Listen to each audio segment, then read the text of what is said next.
Any questions? Yes, sir. Governor, can you clarify, and perhaps you and the commissioner can clarify, are you looking at taking away the MOU exemption that we've been getting since 2001 on all the major theme parks, Disney? I think it's going to be, and this is a legislative question, but I think what the legislature is going to do is apply that to special districts.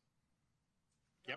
Governor, can you tell me, are you surprised that former President Trump lined up 9 Senate Republicans? Look, why? I mean, this is a big announcement. I mean, like, honestly, you're asking me about political process. I mean, why don't we focus on this issue at hand? Yes, sir. Back to Ag and Consumer Services, it sounded like you were saying it would be injuries.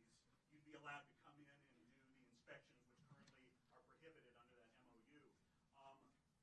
Under the proposed legislation, would Disney still be conducting its own inspections of rides along with Universal, SeaWorld, and Legoland? No, I don't think so. I think what it's going to be, and you talk to the legislature because this is, I don't even know that the draft is final on this particular thing, but I think what it is that these inspections will be required for amusement parks within special districts. And as you know, those parks are not necessarily within special districts. So I think it's going to be focused on that, is my understanding.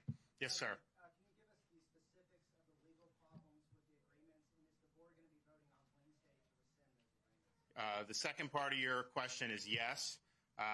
There's a variety of them, and you can talk to some of the lawyers, but one of the infirmities is there's certain procedures you have to go through when you do something like that, and that involves providing notice to anybody who's affected property owner in the area, and not everything was complied with.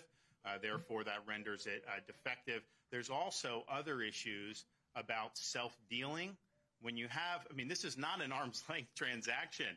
And there's an inspector general investigation going on, and if there's any type of criminal fraud, that will be pursued. So we had that launched last week, and so that's been going on, and they'll probably get some answers as to how did this happen. But I think what you'll find is that this is basically a sham agreement, that this was just a corporation doing an agreement for itself without any counterparty effectively.